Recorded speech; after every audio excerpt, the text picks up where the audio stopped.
le class masala makhan alcohol classification and nomenclature nasir tua untuk macuan alcohol preparation nasir betoni le alcohol preparation ama sebera cuan alcohol halide hello okay nanti buka tengah kan prepare lah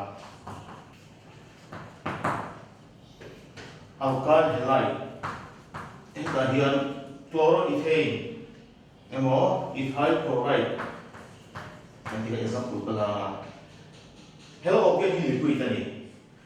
cuan hai liquid tadi potassium hydroxide emo solid sodium hydroxide in ka dia dona ai react ya mo chu a react chung he rate hila liquid tadi solid tadi hei azokal chung khamang ai be ni so chuan a reaction chak zok tu chuan he solid tadi solution na kalu siam na kalu ti pi lo ngai ni chuan tui che khana be fast dona solution siam tu chuan solvent ka mo solvent a chini ka ma phei pakhana chuan water ka lo ta water ka mo chuan aqueous solution lo nia ma aqueous potassium hydroxide lo nia ma water ho win alcohol ka ho ni chuan alcoholic sodium hydroxide alo to chuan ka sei he chu plus ta a ka sir to wa aqueous solution a chuan nucleophile generate kan ti ka potassium hydroxide hi K plus OH minus in siya he OH minus hi nucleophile amar chu alcoholic condition a chu solvent a ethanol kan ma ethanol kan man che kha nucleophile ni loin base a generate ani Bronsted concept a chuan negative charge ne mo lone pair of electron ne proton H plus except he ka base ni dia to na minus ne ya alcohol side here he oxygen negative charge here heta hydrogen ka target to hydrogen remove dona remove chuan heta chun elimination reaction theng dona ya hydrogen ne halogen in text na alpha beta elimination na theng dona dikha le tuna alcohol pressure na zero so heta nucleophile in generate na khani nucleophile a hian chini aung thia pakhachu nucleophilic addition ani pakhachu nucleophilic substitution ani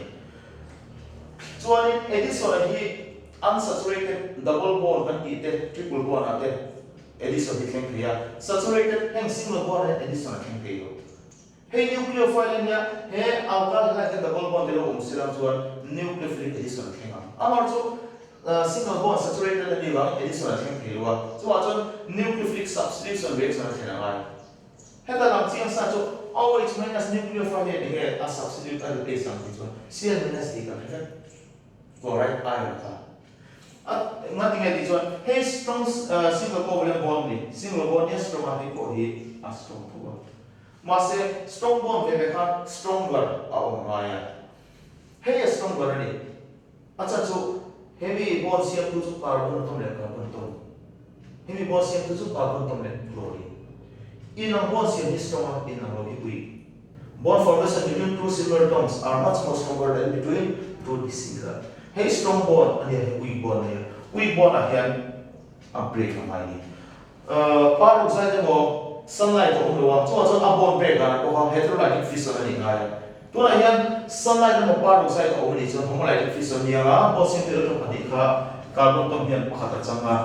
hian pakhat changa radical method in procedure kan ti thik ani amar chu sunlight mo peroxide to umlo ga hydrolytic fission ni ga a positive electron chu carbon hian emo chlorine hian changdona a changsok puro chu electron ko chakso a more electron ki so khani chlorine a more electron ki va chlorine hian chuan heter tal che kha CH3CH2 plus lo nia chuan in chloride ion achu chuan hetela ya nucleophile kan ti hydroxyl ion kha eta OH O minus yan carbocation C plus ka lo and take natin CH3CH2 OH plus potassium chloride tulo ka so le kaka water kan dita example lang pala N-propyl chloride 1 chloropropane hindi po kayo aqueous condition na nucleophile as a right kan di kha NaOH Na plus ne OH minus ni CM ma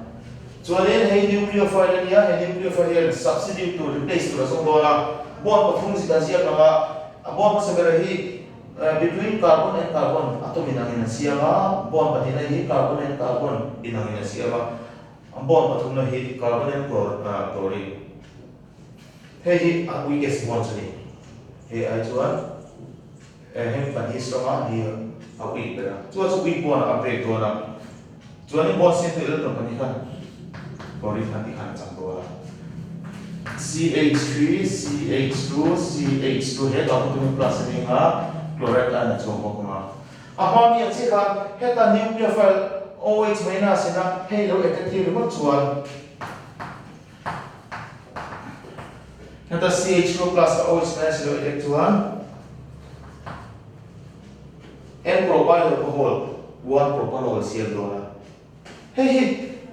a product di kan ni lo a chungso ki adi ko sia ngati a chungso ki adi ka ho zo ki adi ko also bahata kan je temai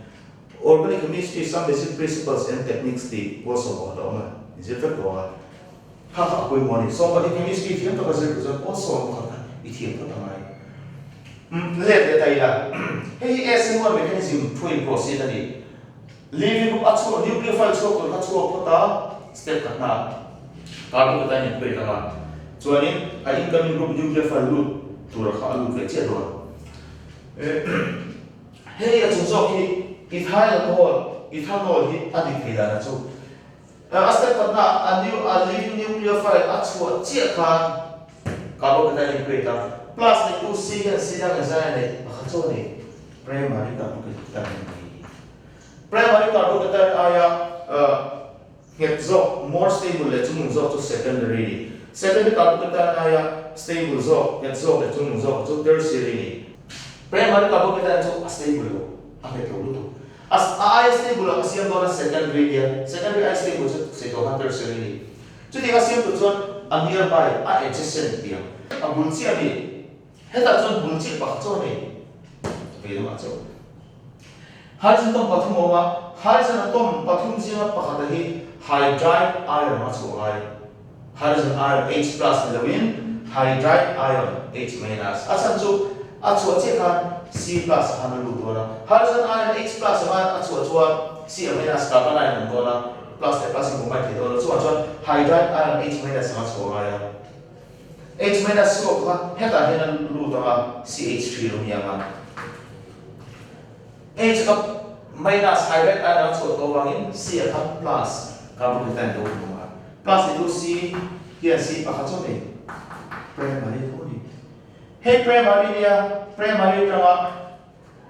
ai ki stable do na ko primary to dia chung so ko lo chuma chuan secondary asiam helwa heti ba ke mo thelo ke ni heta hydroxyl ion na ina alo attack to kha ni chu ti khap ta a so ka chuan plus ni 2C khan C pa khata nia hey primary na ka ta dia chuan a stable zo le chung so chu secondary dia chuan chung tertiary ka sei do ka chu ti ngai siam tu chuan a nearby a adjacent a bul che chuan hei oma heta H pa ni nei hydrogen atom lo sela alkyl group tinga migrate ya amar sa hydrogen atom chuan a te zo ka small group will migrate le hydrogen atom pa di singa pa kha chu hydride ion H- ni chu ma ta lu ta chuan heta hian H pa chu to ma H ko minus ma chu to ba ni heta hian plus ma pa ko ta ya chuan H- hydride ion chu ta lu to ikha NaCl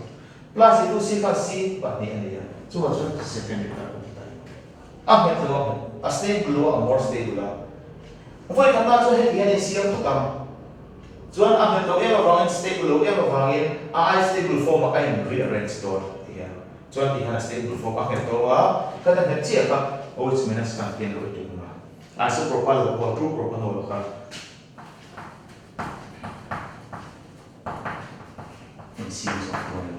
one propanol ni NCM lo top ni lo in NCM ve to amar so amino product zazela so ma item de NCM he zazela 50% item de NCM a major product ni le kha alcohol person number 1 alumita alcohol pressure number 2 chuan aldehyde ketone changin aldehyde 2 RCHO nia and ketone 2 RCHO tu na hian aldehyde ketone changin alcohol asiam dona asiam dan tu ko alam dengan hian alcohol la chuan functional group OH ani ti kan thia alcohol aldehyde hian carbon group C+O ni ketone ko carbon group C+O ni alcohol ka sia don alcohol la chuan OH ni ngai chuan heta O bula H ka de ngai heta O bula H ka de ngai addition of hydrogen ania chu reduction ani addition of hydrogen chu reduction ania aldehyde ketone te ka reduce chuan alcohol asiam do le hian reduction ti aldehyde ketone tama alcohol asiam tu chuan reduction ka carry out ngai ti na nia chuan reduction thing tu chuan enge umai reducing agent of body oxidizing agent chuan oxidation thingam reducing agent chuan reduction thing do na aldehyde ketone tama alcohol asiam tu chuan reduction ka carry out ngai ti kan thia alcohol OH ni ngai hetan H ka bel ngai then H ka bel ngai addition of H to reduction ni chuan reducing agent tam tak kan dia catalytic hydrogenation kan dia chu hydrogen in the presence of heta here catalyst here nickel mo platinum mo palladium pa kam dia tin lithium aluminum hydride kan dia sodium borohydride kan dia boka liborate kan dia boka ni hengo reducing agent ni hengo umhona reduction reduction to addition of H2 kan dia doka le aldehyde alian he alcohol ko pahin methyl CH3 kalama acetaldehyde ethanol kan ti ha lonia ha chuan ketone alcohol ko pahin methyl de kalama ti ha symmetrical ketone turin dimethyl ketone acetone propanol ti de podia chuan reducing agent kapang dona kan sia kan is he kapang sodium borohydride ko kapang thia lithium aluminum hydride kapang ha dula sodium borohydride ko kapang thia alian alian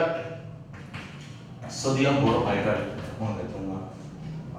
catalytic hydrogenation kan kita koi kapang thia thua hydrogen in the presence of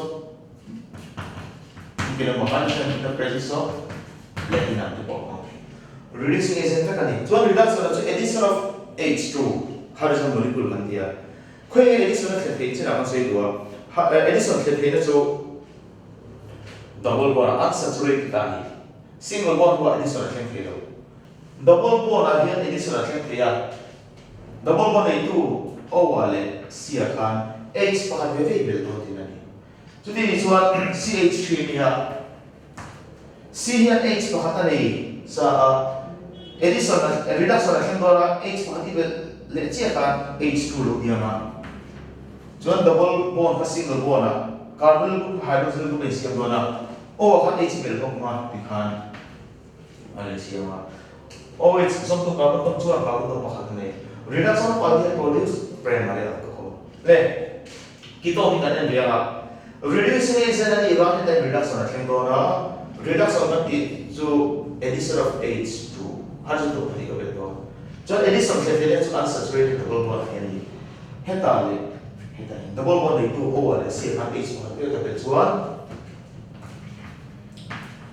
H ka to di do ma achunga khan O bula H mo ma CH3 OH so to carbon to carbon to pani secondary alcohol reduction of ketone produce secondary alcohol di khan dia le he aldehyde ketone to hian alcohol siam thei da han chidang mani tuna ka siam thei da chu reducing agent hong hian reduction ka carrier da alcohol siama Grignard reaction hong siam thei ni ko kani Grignard reaction kan han ti chuan RMGX di ni china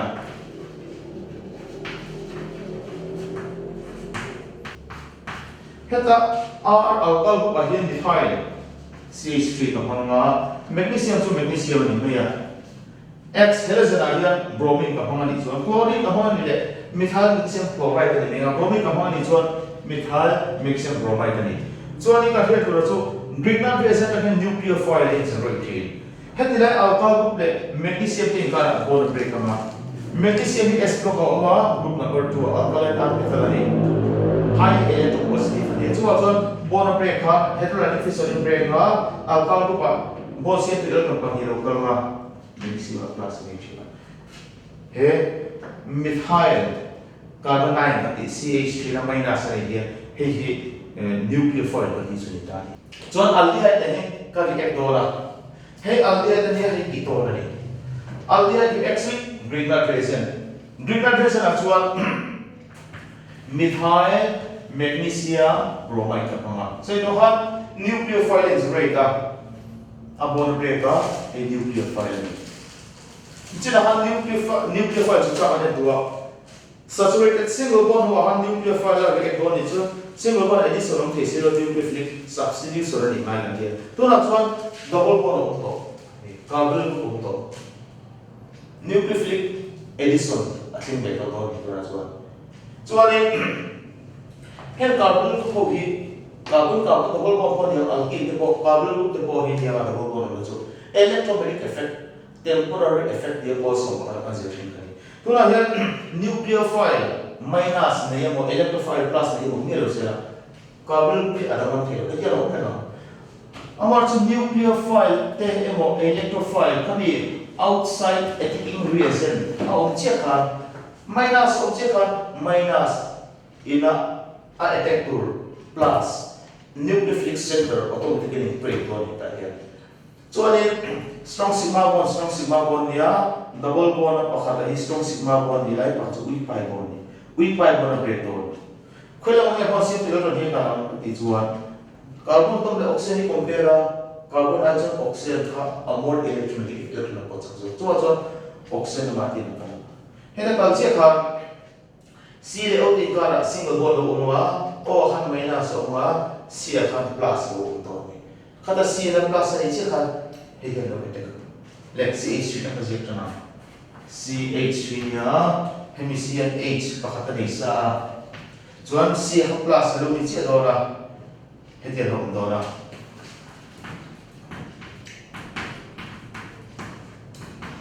CH3 kasi ka CH pakata niya chuan C plus ka ko kita ka kada CH3 ka no te ka oh ha me so chuan ni Grignard reaction is react here acid hydrolyze in the follow chain hydrolyze reaction with water in ionized dana to H plus and OH minus here heta O minus and H plus ka attack niya ma ikhan OH something ka pa ni secondary approach C ni Grignard reaction reacts with aldehyde to form secondary alcohol le ketone Grignard reaction ka react diam methyl magnesium bromide ko mama methyl ko magnesium te carbon break ma electropositive dia plus dengan dan nucleophile minus ni so outside attacking reaction pa on chia ta hilitan dia nucleophile attack to nucleophilic center automatically break do la carbon brand chu bizet na ka carbon ion oxide ka amor electromagnetic field no ko zo so ani hete kalche ba CH3 C heta C kan plus dia so C plus che ka nucleophilic center heavy CH3 minus na lo detect to so dita jadi ni chon heavy C hian CH3 pa ni sa alon to na CH3 pa thuma ni no tira ni so heavy C hian CH3 pa ni sa alon to na pa thuma ni la chuan in oxygen he minus sa oma acid hydrolyze ni follow lema H2O plus water and ionized dan so H plus OH minus niya H plus effect ma OH zone 2 carbon na katuma niya tertiary alcohol ni Grignard reaction reacts with ketone form tertiary alcohol le pakanakan niya carbon group niya carbonyl group atanga carbonyl hydrogen. When hydrogen atom is attached to carbonyl carbon, hey aldehyde. Aldehyde ako formaldehyde. Simple perkala. Hey formaldehyde. Formaldehyde hi 40%, latayla 60% naman so 8% alcohol and 52% water and mix kan formalin ke calcium ya. Le hey formaldehyde ni. Formaldehyde reacts with Grignard reagent methyl magnesium bromide. Carbonyl group akhan double bond akhan addition reaction akan dona nucleophilic addition akan don antika. Eta he minus ringa dan plus dia. Ini kata. Jual eta C minus nucleophile kan nucleophilic sector C plus da bete kanga CH3 na nim kasi akna CH3 nga azo matu eta CH pati ni tu izo CH3 nga azo matu CH pati ni tu in C kan O minus na yan O minus sualin i hydrolyze de na acid hydrolyze de nga water hydrolyze na so H plus O minus ni ya H plus pati nga CH3 CH2 H primary alcohol CONA. Grignard reagent reacts with formaldehyde to form primary alcohol. Grignard reagent reacts with all aldehydes except formaldehyde. Formaldehyde below aldehyde chemical reaction second alcohol CONA or two Grignard reagent ketone reaction tertiary alcohol CONA. Then preparation number patina lo ni sila preparation number 3 kan enlea. Preparation number 3 is one from carboxylic acid. Acid naman ay nga acid as one functional group COOH. COOH niya. At again, alcohol at functional group OH niya. Ito yung hindi. At C double bond carbon group yung OH sa alcohol so may ito na. Heavy ang mono to double bond OI niya H o maya. Oxygen ang hydrogen na replacing ang ito. Hydrogen involved reduction din na ni. Then heavy so hinantay na double bond OI and H sila hydrogen electron addition of hydrogen reduction body. So alcohol is here to carboxylic acid ahead i-reduce ang ay reduction to i-carry out ang ay then alcohol pa yan methyl ko lang pumunema acetic acid ay kasi naman so ethanoic acid na diharot ko pa mula naman reducing acid discuss yung lahat nilaya Catalytic hydrogenation nanti ang Thailand. Hydrogen in the presence of nickel pamaman. Hey, reducing agent na dito ang kaya reduction ng doon. Reducing agent reduces other compound. Hey, reduce doon kaya reduction ng doon din. Reduction ng H1 addition of H2 pati ka. Kaya addition ng H double bond ito.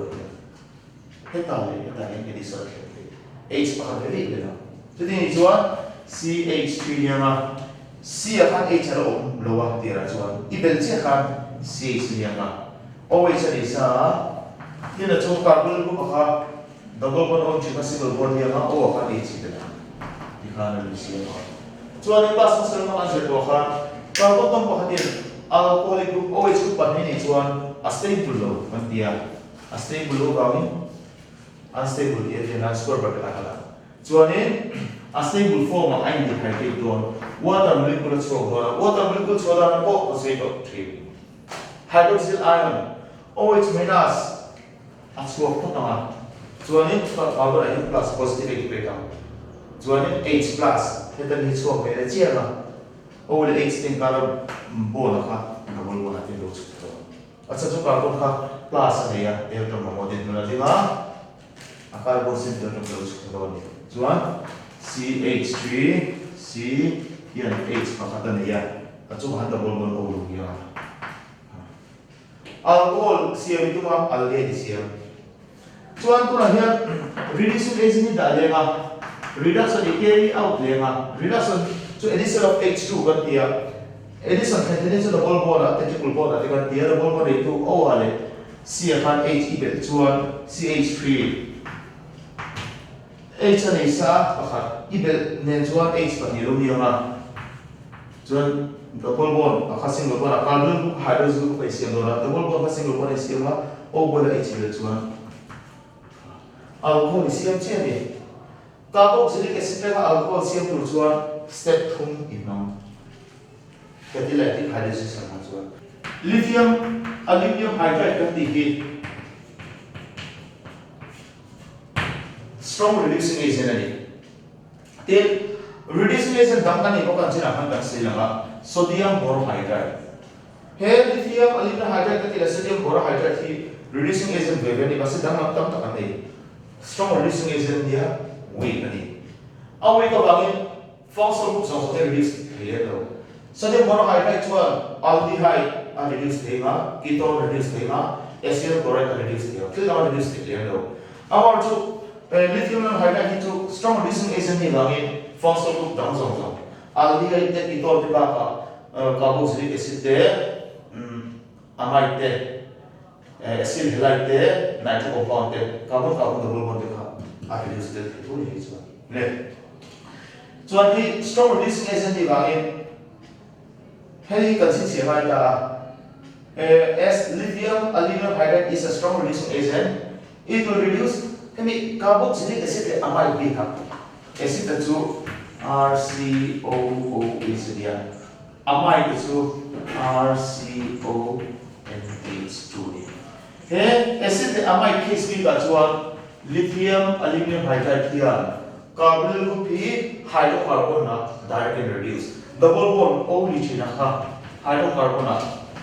directly reduce to here chuan CH2 lo ni nga RCH2OH eta bo CH2 lo ni nga RCH2NH2 acid ni china alcohol asiam nga amide ni china amide asiam do ni amar chu acid alcohol ni lo functional group da chuan ani chuan lo reduction addition of H2O to khana kal jena point number 2 kan to lithium aluminum hydride ka aldehyde ko ketone reduce na ka addition of H2 khana kal amar so in case of acid and amide ni chuan carbonyl group is directly reduced to hydrocarbon HCl le to na ko yan carboxylic acid ne he carbonyl group ka hydrocarbon na directly HCl he dilaya acetic acid ma ethyl alcohol to step to man like kan head as a step of ACL astron le dikhan preparation pakhat le kan le point number 4 to from ester to RCOOR ya he alcohol pa hian methyl ka honga COO he alcohol pa hian methyl ka hong methyl ka hong ani chuan methyl acetate methyl ethanoid ani anga ethyl group inang ro hong le donga ethyl acetate ethyl ethanoid ani ester carboxylic acid derivative ani carboxylic acid derivative very chu carbonyl group to ta hian bond break next to carbonyl group ta hian hydrolytic fission break ma bond siam to electron ka carbon ni oxygen to hin chato carbon atom oxygen amol electron ifa he hian chang he amina sin plus so ani ester ma alcohol siam to chuan tui ne di re maya so hydrolysis of ester kan ti kan mera hydrolysis of ester water in ionized to H plus le OH minus dia hetilaya OH minus na pag nucleophile dia heta ako kita niyan lo tama CH3CO heta C ka kita ba OH na niya ma chuan hetilaya hydrogen ion kan ti proton kan ti chim ko kha O la heta pala CH3CH2OH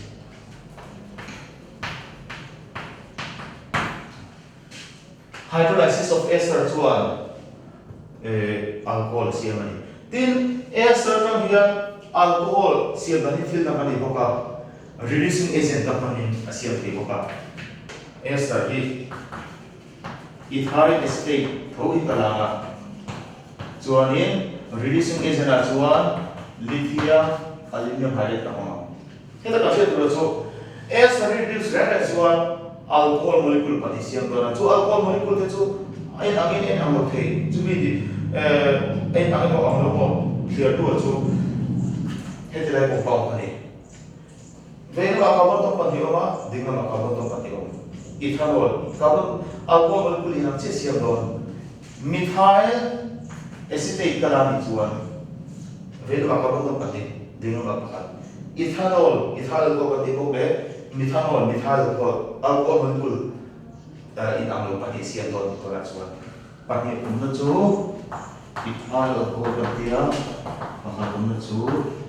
ethanol ko ka ti ale ka ti zong ka tu ma ta na kan ta se le chu ni ta se la khi tu song song pen ki to ku nge ka bi se lo ve